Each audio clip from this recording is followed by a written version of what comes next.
नमस्ते दोस्तों, स्वागत है आपका और एक नए वीडियो में और एक नए टॉपिक के साथ। चमचागिरी छोड़ो, कब तक एक पार्टी की गुलामी करोगे? तो ये पाकिस्तानियों को कह रहे हैं या हमको कह रहे हैं?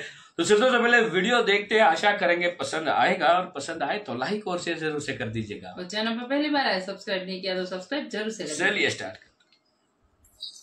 देख भाई, रोजा रखे पिकनिक में घूम रही, तेरी तरह नहीं कंबल ओढ़ के सो रही। मैं गिरा होया पंता जमा नीचे बल्ली है। तो राम मेरे प्यारे यूनो की हालचाल मजा में एक बार फिर से आप सबका स्वागत है अपने चैनल सैफरॉन पैट्रियट में। और मैं आपका भाई दुर्गेश लेकर आ चुका हूँ एक और नई वीडियो। सुशील, तू किसे वोट दे रहा? मैं तो फुल पे वोट दूंगा। पंकज, तू किसे वोट दे रहा? भाई मैं तो साइकिल पे वोट दूंगा। साइकिल भाई है, फिर मोटरसाइकिल पे क्या कर रहा? उसको साइकिल पे नेक्स्ट टाइम ये भाई याद रखेगा, अगर मोटरसाइकिल पे चलना है तो वोट किसे देना है। ग्रेविटी को किसने डिस्कवर किया था? ग्रेविटी को डिस्कवर किसने किया था? मुझे नहीं पता। ये भी मोदी। मोदी। ओके। मोदी कौन से क्लास में आप लोग? 11। पैसा बर्बाद। आज की जनरेशन का ये अच्छा है, अगर कुछ नहीं पता है तो पक्का शायद मोदी ने ही किया होगा, तो मोदी का ही नाम ले लो।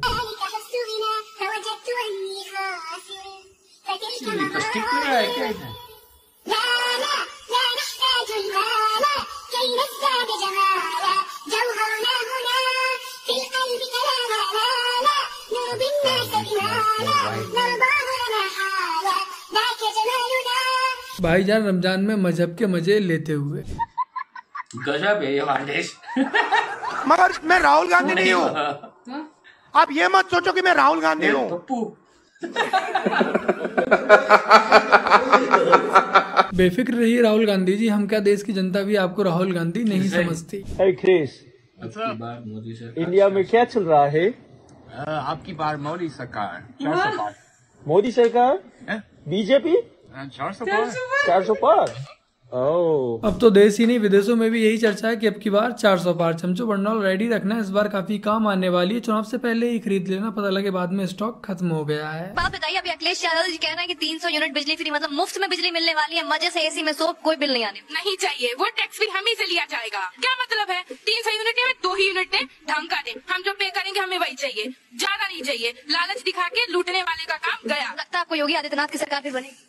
योगी की बनेगी क्या? बन गई है। एक बात बताइए, वो तो इतने सादे सिंपल हैं कि साइकिल लेके चलते हैं, क्या दिक्कत है साइकिल वाले को? कौन? अखिलेश यादव। कभी देखा आपने? उनके भाई है, वो साइकिल पे चलता है। उनके भाई कुछ बिना कुछ काम के 5 करोड़ की गाड़ी में चलते। लोग बोलते हैं कि बीजेपी के आने से बेरोजगारी हुई है। क्या 2014 के पहले लोग प्रधानमंत्री हुआ करते थे सारे लोग? जब बाप बेटे में बनती नहीं तो उन लोग में हम लोग में कैसे बन सकती? बाप बेटे का नहीं है, बेटा बाप का नहीं है, फिर बाप बेटा बाप बोलते हैं जनता। जिस पार्टी का लीडर अपने पिताजी का ही सम्मान नहीं करता वो भला जनता का क्या ही सम्मान करेगा। अब आपको एक वीडियो दिखाता हूँ, इस वीडियो को जरा ध्यान से देखिएगा। ये वीडियो है कर्नाटक की, कर्नाटक में बेंगलोर की, जहाँ पर कर्नाटक में इस समय कांग्रेस की सरकार है। और जहाँ पर कांग्रेस की सरकार होती है वहाँ पर ये ज्यादा एक्टिव हो जाते हैं और हिंदुओं के साथ ऐसी ही घटनाएं निरंतर होने लगती हैं। हमारा हिंदू भाई एक मुकेश अपनी मोबाइल की शॉप शांतिपूर्वक चला रहा है, बस उसकी गलती सिर्फ इतनी सी थी कि उसने अपनी शॉप में बैठकर हनुमान चालीसा सुन ली। और जब वो हनुमान चालीसा सुन रहा होता उस समय उसकी शॉप में कुछ ज्यादा आते हैं सुअरों की झुंड में और उसके साथ मारपीट करते हैं, जान से मारने की धमकी देते हैं। इसके आगे की जो क्लिप है उसमें काफी मारपीट है। हमारे एक अकेले भाई ने सुअरों को झुंड को उनकी सही औकात दिखा दी है। इसके आगे की क्लिप यूट्यूब कम्युनिटी गाइडलाइन की वजह से मैं आपको यहाँ पर नहीं दिखा सकता हूँ। इसके अलावा एक और क्लिप है जो दुकान के बाहर कैमरा लगा था उसमें रिकॉर्ड हुई है। इन दोनों ही क्लिप्स को मैंने अपने व्हाट्सएप चैनल पर अपलोड कर दिया है। व्हाट्सएप चैनल का लिंक आपको नीचे डिस्क्रिप्शन और पिन कमेंट में मिल जाएगा। लिंक पर क्लिक करके आप अपने व्हाट्सएप चैनल को ज्वाइन कर सकते हैं, वहां से इन क्लिप्स को देख सकते हैं।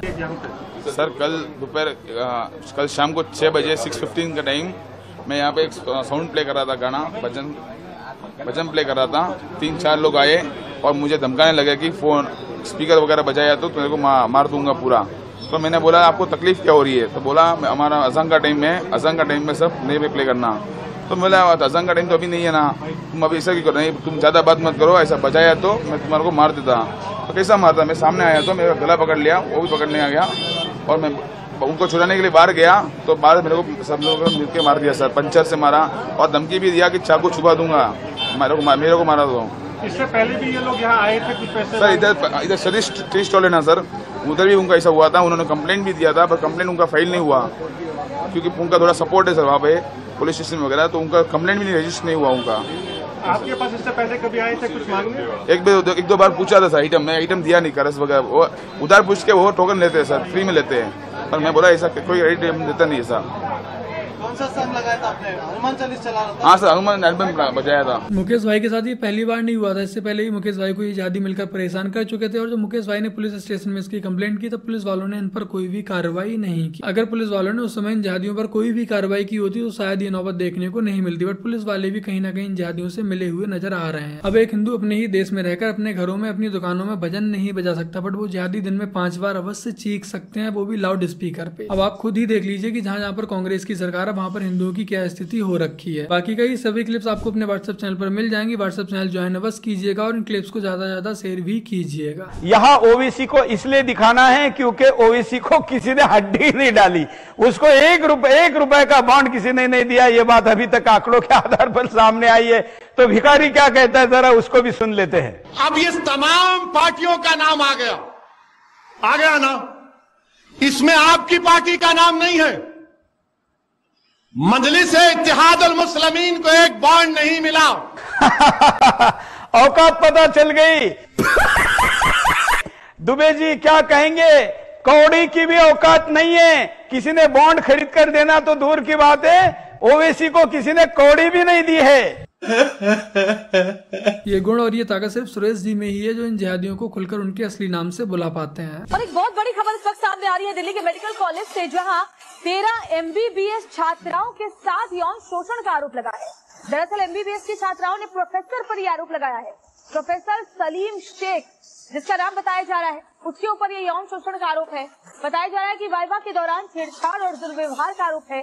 पुलिस ने अब शिकायत के बाद मामला दर्ज कर लिया है। तो ये बड़ी खबर, वाइवा लेने के दौरान यानी कि जो छात्राएं हैं उनके साथ ये दुर्व्यवहार किया गया, शारीरिक दुर्व्यवहार, और ये बड़ी खबर आपको बता रहे हैं। फिलहाल पुलिस ने मामला दर्ज कर लिया है। दिल्ली के रोहिणी इलाके में ये मेडिकल कॉलेज है। ये जहाँ कहीं भी होते हैं, जिस पद पर भी होते हैं, उस पद पर बैठ के अपने जात को अंजाम देते रहते हैं। हाँ, ये हिंदू छात्राओं को परेशान कर रहे हैं, उनका यौन शोषण किया जा रहा है। दिल्ली में आज आम आदमी पार्टी यानी केजरीवाल की सरकार, और केजरीवाल की सरकार ने अमानतुल्लाह खान एक काफी बड़ा नेता है, और जब अमानतुल्लाह खान जैसा नेता इन सभी मजहबियों के सपोर्ट में उतर आता हो तो भला इन्हें किस बात का कैसा डर। जो हमारे नेता है, विधायक है, सांसद है, वो चुनाव जीतने के बाद आराम से 5 साल तक अपनी कुर्सी पर पाँव पसार कर बैठ जाते हैं। हमें परेशानी है, जिन जो कह रहे हैं कि तुम्हें बेच के जाना पड़ेगा, हम काम केमिकल का काम हो रहा है हमारे, हम केमिकल फेंकेंगे और तुम्हारी बहन भांजी हैं हमारे नीचे रहेंगी। हाँ, ऐसे बोल रहे हैं। ऊपर 3 मंजिले पे टावर लगा रहे हैं। ये बगल में मेरे पड़ोसी मोहम्मदन है, टावर लगा रहे, ना कोई पिलर ना कोई लेंटर, खाली ईंटों से बना हुआ है मकान। हम मामला ये है कि हमें बहुत परेशान करता है। इसके घर में केमिकल का काम होता है, प्लस टावर भी लगा रहा है और कच्चा मकान है। देखो, आपने देखा पानी निकल रहा है। उसके बावजूद हमने विरोध करा था, हमारी किसी अधिकारी ने नहीं सुनी है। जहाँ जहाँ हमें जाना था कोई सा हमने कोना नहीं छोड़ा है, मगर अधिकारी ने हमारी कोई नहीं सुनी है। जब हमने एक कदम उठाया, हमने अपना मकान बेचेंगे, हम नहीं रहेंगे यहाँ पे, क्योंकि वो परेशान करता है हमें। ये देखिए सर, केमिकल के ड्राम ले आ रहा है गाड़ी पे लदा के अपनी पे। ये देखिए, केमिकल के ड्राम खाली कर रहा है डर के मारे। ये जिस जगह की घटना, वहाँ पर कुछ ही मुस्लिम परिवार हैं, बट उसके बावजूद भी वहाँ पे रहने वाले हिंदुओं की इन लोगों ने ऐसी तैसी कर रखी है। क्यों? क्योंकि अगर इन मजहबियों का एक भी वहाँ पर विधायक या सांसद है तो वो इनके सपोर्ट में खड़ा हुआ नजर आता है। बट हमारे 10-10, 20-20 विधायक होने के बावजूद भी वो आराम से पैर पसार कर कुर्सी पर बैठते हैं। जनता जाए भाड़ में, उनका हिंदू धर्म जाए भाड़ में, उन्हें कोई फर्क नहीं पड़ता। भैया यार देखो, फुल फॉर्म नहीं पता, मैं बताता हूँ। 4 फुल फॉर्म तो बता दीजिए। सद में फुल फॉर्म बता दीजिए ना सीए की। देखो याद तो था मेरे को, सिविल पता नहीं ऐसा कुछ था, मेरे को याद नहीं आ रहा सीए का पूरा नाम। तो देखो, सिटीजनशिप अमेंडमेंट एक्ट बोलते हैं उसको, सीए, इसलिए पता नहीं था इनको। कोई बात साथ हो गए थे इसीलिए फिर बात ना, सीए गलत है। पता नहीं था लेकिन बुराई कर रहे हैं कि सीए एक्ट गलत है भाई। ये भी पता भी नहीं। हाँ, पता भी नहीं था तब भी बुराई कर रहे हैं। सोचो कितने बड़े चमचे, एक पे एक फ्री वाले हैं ये लोग। अरे एक पे एक फ्री वाले हैं। युवा ना स्वरा भास्कर के फैन हो गए हैं भैया। पता क्या है, अब इनका ना जो ब्रेन है बिल्कुल वॉश हो चुका है। ठीक है, ब्रेन वॉश।